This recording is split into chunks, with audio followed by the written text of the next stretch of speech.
Hi welcome back. ഞാൻ ഇന്നൊരു പുതിയ റെസിപ്പിയുമായിട്ടാണ് നിങ്ങളുടെ മുന്നിൽ വന്നിരിക്കുന്നത്. എന്തെന്നറിയാമോ? കുസ്ക. തമിഴ്നാട്ടുകാരുടെ സ്പെഷ്യൽ. നമ്മളിവിടെ നെച്ചോർ എന്ന് പറയുമ്പോൾ അവർ കുസ്കയാണ്. ഓക്കെ, നമുക്ക് കിച്ചണിലോട്ട് പോവാം.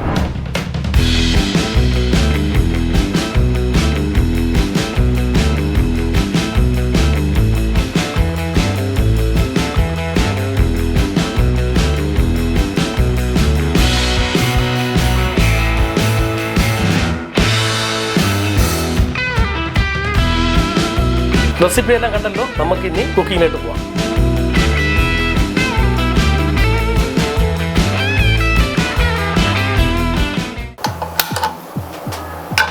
നമ്മൾ 1.5 കപ്പ്, അതായത് 300 ഗ്രാം ബസുമതി റൈസാണ് ഇത്. ഇവര് പ്യുവർ വെജിലാണ് ചെയ്യണത്. പക്ഷെ ഞാൻ ഇതിലൊരു അര മാഗി ക്യൂബ് കൂടെ ചേർക്കണുണ്ട്. അപ്പം നമുക്ക് ഒരു ചിക്കൻ്റെ ഒരു ഫ്ലേവർ കിട്ടും. അല്ലാതെയും ചെയ്യാം. അപ്പം ഇതാണ് നമ്മൾ 20 മിനിറ്റ് വെള്ളത്തിൽ വെച്ച് കോർത്തി വെച്ചിരിക്കുന്ന ബസുമതി റൈസ്. അതിൻ്റെ 1.5 വെള്ളമാണ്. ഞാൻ കുക്കറിലല്ല വെക്കുന്നത്. കുക്കറിൽ ഞാൻ അടികട്ടിക്ക് വേണ്ടി ഒരു പാത്രം എടുത്താണ് ഞാൻ വെക്കുന്നത്. കുക്കറിൽ ദമ്മിട്ടാണ് ചെയ്യുന്നത്. നമുക്ക് എങ്ങനെയാണെന്ന് നോക്കാം. 3 table spoon sunflower oil, 3 table spoon നെയ്യ്, 1 2 3, 4 ഏലക്ക, 4 ഗ്രാമ്പു, ഒരു 6 കുരുമുളക്, 1 സ്റ്റാർ, 1 ബേ ലീഫ്, പട്ട 2 പീസ് ചെറിയ,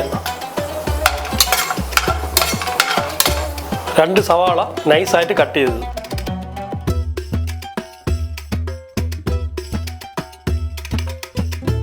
അപ്പം നമ്മൾ സവാള ഏകദേശം ബ്രൗണായി. ഇനി നമുക്ക് വെളുത്തുള്ളി, ഇഞ്ചീര 2 ടേബിൾ സ്പൂൺ, ലേശം 1 നുള്ളി ഉപ്പ്. അപ്പോൾ ഇത് ഒരു അര മാഗി ക്യൂബാണ്. ഇത് വേണമെങ്കിൽ ഇടാം, വേണമെങ്കിൽ ഇടണ്ട. പ്യുവർ വെജാണ്, ഇതിടണ്ട. ഇത് മാഗി ക്യൂബ്. ചിക്കൻ ഒരു ഫ്ലേവർ വരാൻ വേണ്ടിയാണ് ഇതാ ഇതിലിടുന്നത്. ഒന്ന് മിക്സ് ചെയ്യുക. കാശ്മീരി ചില്ലി 1 ടേബിൾ സ്പൂൺ, കളറിന് വേണ്ടിയാണ്. നമ്മൾ സാധാ ചില്ലി ഒരു അര ടേബിൾ സ്പൂൺ, സാധാ എരിവിന് വേണ്ടി. ഇതിന് നമുക്ക് മസാലയും കാര്യങ്ങളൊന്നും വേണ്ട. കാര്യം എന്ന് വെച്ച് കഴിഞ്ഞാൽ നമ്മൾ ഓൾറെഡി ചെറിയ പട്ട ഗ്രാമ്പും എല്ലാം ആവശ്യത്തിന് ചേർത്തിട്ടുണ്ട്. അതുകൊണ്ട് നമുക്ക് ഗരം മസാല അങ്ങനത്തെ സാധനങ്ങളൊന്നും വേണ്ട. കുറച്ച് ചൂടുവെള്ളം നമ്മൾ ഒഴിക്കണം, നല്ലതായിരിക്കും. നടി പിടിക്കാതിരിക്കാൻ വേണ്ടിയാണ്. നമുക്ക് 4 പച്ചമുളക് കീറാതെ ഇടാം. ഒരു ഇത്രയും പുതിന, സെയിം തന്നെ മല്ലിയില, പുതിന. ഇത് രണ്ടും ചേർത്താൽ മാത്രമേ ഇതിനൊരു ഫ്ലേവർ കിട്ടുള്ളൂ. ഇതിൻ്റെ ഫ്ലേവറാണ് മെയിനായിട്ട് ഈ കുസ്ക റൈസിന് വരുന്നത്. അപ്പോൾ നമുക്ക് തൈര് ചേർക്കണം. ഒരു 3 ടേബിൾ സ്പൂൺ തൈര് ചേർക്കാം. 1 2 3. തൈര് ചേർക്കണത് നമ്മൾ അരി ഒന്ന് സോഫ്റ്റ് ആവാനും ബാക്കിയുള്ള കാര്യത്തിന് വേണ്ടിയാണ്.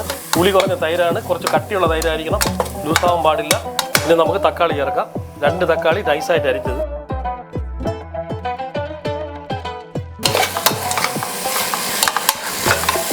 ചെറിയ നാരങ്ങ,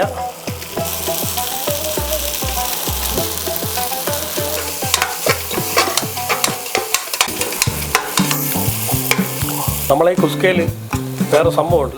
നമുക്ക് വേറൊരു കറിയും വേണ്ട, ഒരു സാധനം വേണ്ട. തൈര് സലാഡ് ഉണ്ടെങ്കിൽ അത്, ഇല്ലെങ്കിൽ ഈ ഒരു കുസ്ക മസാല എല്ലാം ഉണ്ട്. ഈ സാധനത്തിന് ചോറ് വെറുതെ കഴിക്കാം. ഞാൻ ഇതിൻ്റെ കൂടെ ഒരു 3 മുട്ട പുഴുങ്ങിയിട്ടുണ്ട്. 1.5 കപ്പ് അരിയാണ്. 300 ഗ്രാം അരിക്ക് നമുക്ക് വേണ്ടതെന്ന് വെച്ച് കഴിഞ്ഞാൽ 3.5 കപ്പ് വെള്ളമാണ്. അത് ഞാൻ ഒരു അളവെടുത്തിട്ടുണ്ട്. അത് ഇതിൽ ഒഴിക്കുകയാണ്.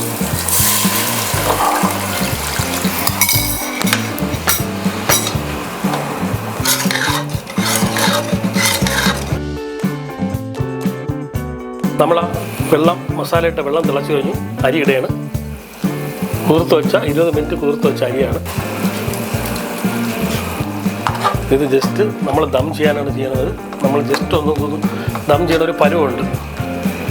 ആ പരുവം വരെ ഇത് ഒന്ന് വറ്റണം.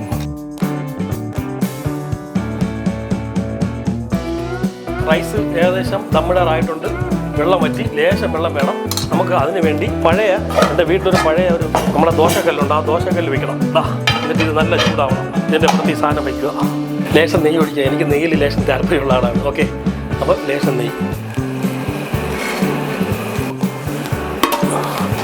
ഏറെ വെളിപ്പോകാൻ പാടില്ല. എൻ്റെ വീട്ടിലെ ചപ്പാത്തി പോലെ ലേശം കല്ല് ചൂടാൻ ശേഷം തീ ഉറങ്ങണം. എന്നിട്ട് നമുക്കിത് ഒരു 20 മിനിറ്റ് തീയിൽ വെച്ച് ഓഫ് ചെയ്തതിന് ശേഷം 10 മിനിറ്റ് കഴിഞ്ഞ് തുറന്നാൽ ഇത് കുസ്ക റെഡി. അതിന് വേണ്ടി വെയിറ്റ് ചെയ്യാം. ഓക്കെ, അപ്പോൾ 20 മിനിറ്റായി. നമ്മളെ കുസ്ക എന്തായാലും നമുക്ക് നോക്കാം. സൂപ്പറായിട്ട് റെഡി ആയിട്ടുണ്ട്.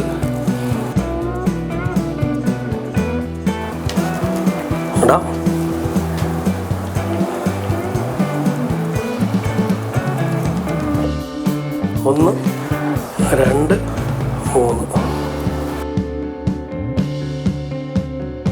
അപ്പോൾ നമ്മുടെ എഗ്ഗ് കുസ്ക റെഡിയാണ്. നിങ്ങൾ വീട്ടിൽ മസ്റ്റ് ട്രൈ ആയിട്ടാണ്. ഇതിൽ കറിയൊന്നും വേണ്ട, മസാല ഉണ്ട്, ജസ്റ്റ് ഇങ്ങനെ എടുത്ത് കഴിക്കാം. അതിനിവിടെ ഒരു തൈരിൻ്റെ ഒരു സലാഡ് ഉണ്ടെങ്കിൽ പൊളിയായിരിക്കും. ഇത് നിങ്ങളെ വീട്ടിൽ ട്രൈ ചെയ്ത് നോക്കണം. ഓക്കെ, മറ്റൊരു വീഡിയോ ആയിട്ട് ഞാൻ വരുന്നതായിരിക്കും. Good bye.